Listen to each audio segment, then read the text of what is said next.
Francis Collins, you have the floor. Thank you. Thank you so much. And again, my apologies for disrupting what was undoubtedly a very carefully planned agenda. I am glad to speak to you at this critical time for our planet. And it is tragic indeed when one considers the pain and suffering and devastation that have been wrought by this virus, SARS-CoV-2, the cause of COVID-19.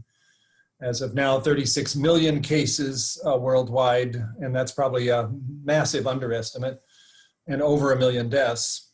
In the United States, we now stand at 217,000 deaths, with an expectation that that number is likely to climb substantially in the next couple of months as the winter season predicted to cause even more difficulties with people being indoors and spreading of the disease. And it's particularly heartbreaking when one looks in our country at the way in which this has shown a bright light on the existing health disparities, which we knew were there, but maybe people had tried not to consider it to be as serious as they are. But when you see in our country of the United States, the undue burden that has been shouldered by African Americans, by Hispanics, by Native Americans, it adds further sense of serious concern and responsibility to address the health inequities that are still part of our system. For me as the NIH director, this has become a consuming passion. I'm speaking to you from my home office where I've pretty much been continually for the last 7 months, working 90 to 100 hours a week, trying to organize in every possible way the scientific agenda that's necessary to tackle this really dreadful pandemic, the worst that we have seen in more than 100 years. That basically means focusing on 3 legs to the stool scientifically. One of them is diagnostics. We got off to a slow start in the US. We are now in a situation where diagnostics are widely accessible and highly accurate, and NIH has been supporting the development of new technologies that ultimately are going to have a lot of applications to other infectious diseases, but right now are focused on COVID-19. Many of these being point of care efforts. One of my personal goals is to see COVID-19 testing made cheaply available to everybody, even in terms of home testing. We are not too far away from that yet, but we've fallen way behind in terms of the accessibility of testing of what you'd like to have at the present time to identify those asymptomatic individuals who are infected and contagious. And that is obviously for this particular virus, a source of one of the greatest challenges that we have, that it's not a circumstance where you can simply pay attention to people who have symptoms and you'll be able to take care of it. At least 40% of the individuals infected with SARS-CoV-2 have no symptoms and yet can infect others. So diagnostics is a big part. In therapeutics, we have made some real progress since this disease first appeared on the world scene. We do know of at least 2 interventions that are clearly beneficial for those patients who are hospitalized. Remdesivir, an antiviral, which has to be given intravenously, does shorten hospital stay and probably improve survival. Dexamethasone, a steroid given to those who are sickest, those in the need of oxygen supplementation and often in the ICU or even on a ventilator, does also seem to provide benefit in terms of survival and has now become standard of care. More recently, but not yet formally approved, we are seeing encouraging results from the use of monoclonal antibodies to treat individuals who are infected with SARS-CoV-2. These are derived from individuals who are survivors of COVID-19, so they have made their own antibodies and that's how they got better. And one can then sift through the antibody repertory of a survivor and find those particular ones which are highly potent, so-called neutralizing, and then turn those into pharmaceutical products. And in the US, 2 companies, Lilly and Regeneron, have already run clinical trials, appropriately randomized, placebo-controlled, which while not yet approved by the FDA, have shown data that looks encouraging.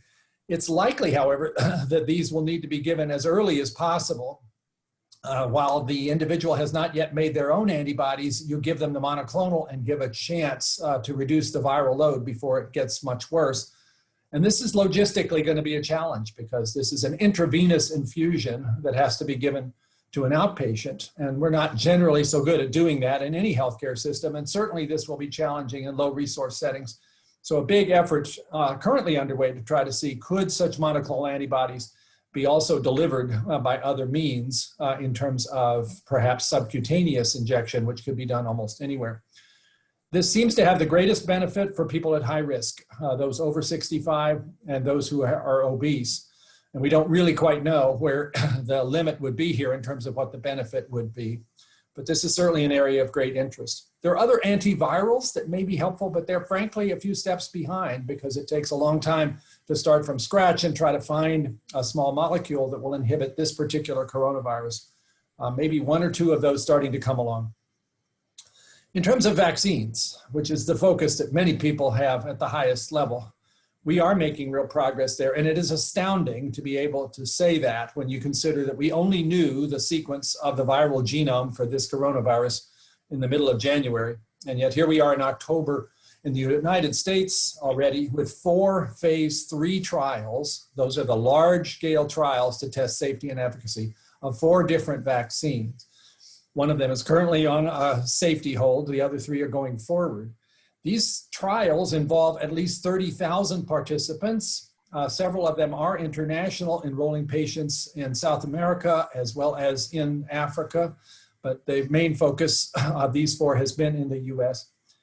They aim to enroll 30,000 or more patients and to have them be diverse in their background. And that's been a bit of a challenge. And then to have half of these recipients get the vaccine and the other half to get a placebo. And they don't know which one they got. And that's the only way you really can do such a trial and trust the result. And then you wait and see after the full vaccination has been given. And all of these trials except one require 2 doses. You wait after the second dose for at least a couple months to see what the safety issues are. But you also are watching to see, do people get infected as they go about their normal lives in areas where the disease is still spreading? And what you're looking for, of course, is are the people with the placebo getting more likely infected than those who got the vaccine? And there's a very specific statistical measure that will tell you whether your vaccine is actually protective, and if so, at what effectiveness, what percentage of efficacy have you been able to see? We don't know yet. The earliest trials the phase 3 trials started at the end of July. They have not yet gotten to the point of being able to assess efficacy or safety. That is likely to happen in November or December for the first 2 trials, and it will be early 2021 for the other couple of trials. And there are 2 more that will start in the next month or so. I'm cautiously optimistic because things have actually been going really well here. And the phase 1 trials for all of these vaccines made it clear that they do generate what appear to be high levels of neutralizing antibodies, which is what you want to see. But until you've actually done this in the real world, you don't know for sure whether you're going to see that effectiveness, and you don't know whether you might encounter an unexpected safety problem where the vaccine causes an illness in some subset of people. So you have to do it that way. And you can't really cut corners at that point.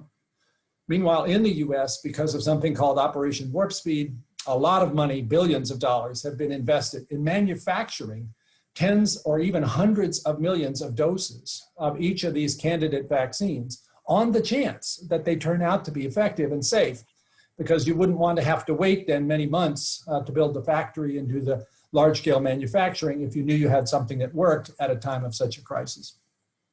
That is underway. So there is a reasonable chance that by the end of 2020, 1 or more of these vaccines will turn out to be safe and effective, and the immunization can begin of the highest risk groups. Our National Academy of Sciences just put out a report a few days ago with an overview of how the priorities ought to be set in terms of which groups should have first access to those vaccines. And you can imagine who they might be: healthcare providers, first responders, and people at high risk, the elderly or people with chronic illnesses, and on down the list. There has been a bit of a discussion, but not enough, about US responsibility to the rest of the world. For myself, as somebody who's seen global health as one of our strongest priorities at NIH, I think we need to get deeper into that space and recognize that we do have responsibilities and concerns for everybody who's at risk for this illness, and not just within our own borders. That is a somewhat complicated conversation at the moment. So let me just finish by saying that's the state of the science. And I would say, for the most part, it has been amazing to see the progress that has been made in just 10 months. And it's been amazing to see the way in which scientists from multiple sectors and multiple perspectives have gotten together around the same table to say, how can we make this happen? And let's not worry too much about who gets the credit. Let's just do this. People working in this partnership called Active that I started back in March are 24/7 devoted to doing things like writing master protocols and organizing clinical trials in a way that has really never happened before. And if there's a silver lining here, we'll carry some of that experience forward to be able to do things more quickly in the future than we have done in the past. But there are also some dark sides to all of this. And many of those sort of fall into the interface between what's happening in the science and what's happening with society and what's happening in the political system. I had hoped when this disease emerged and began to be devastating across the world, and certainly in the United States, particularly in New York in March and April, that this would be the kind of challenge that would bring us together, that we would see this, as Americans have often done in the past, as a time where we need to lock arms, we need to figure out how to support each other. And for a while, that seemed to happen. But I don't know, along the way, perhaps because people are frustrated and frightened and grieving about lost loved ones, and a great deal of political noise has been added into it, we seem to have come apart rather than together. We seem to have fallen into these divisive circumstances. And even something as simple as wearing masks, which is something of enormous support from science and from public health, has become somewhat of a political statement. And how tragic is that? That if I see somebody on the street who's not wearing a mask, it will probably be an indication of what political party they belong to. How did we ever get there?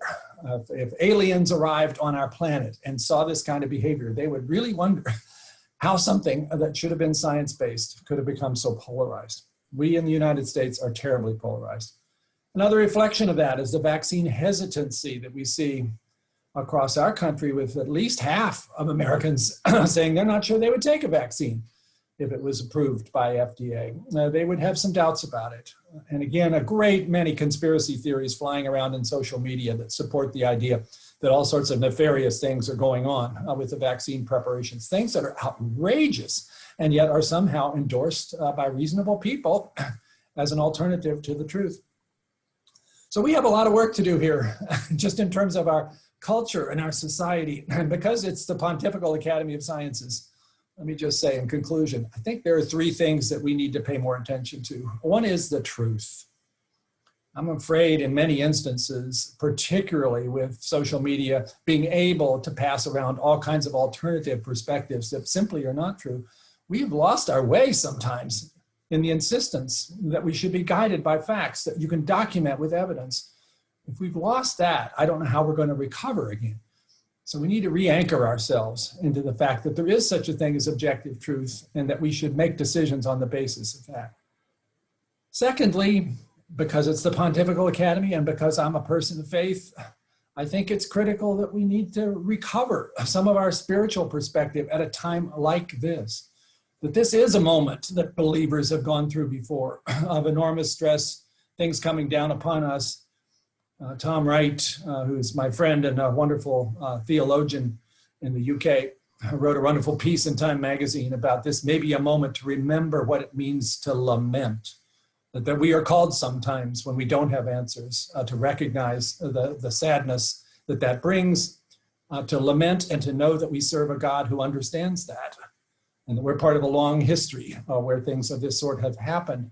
And to be angry about it, well, that's tempting too. But lamenting may be part of our calling at a time like this, as well as reaching out to all those others who are suffering worse than we are. And maybe finally, because it's the thing that always seems to be the right answer, but we forget it, is to stop with all this polarization and recognize that we all need each other and that we need to figure out how to follow those exhortations from the Sermon on the Mount in Matthew 5 and 6 and figure out how we can not demonize each other, but bless each other and learn how we can, across these terrible divides, to express love instead of being dismissive and hateful. I'm saying that to myself as well as to everybody else. I was privileged to receive the Templeton Prize a couple of weeks ago, and I've thought a lot about the ways in which science and faith ought to be working hand in hand at a time like this, and certainly glad the Pontifical Academy, which stands for that, is convening this discussion to talk about those issues for COVID-19. So thank you very much for the chance to share those few ideas with you. And God bless us all. We are in a tough year. We're going to get through this. I hope we learn a lot of good lessons as well as all the tough things we have to go through.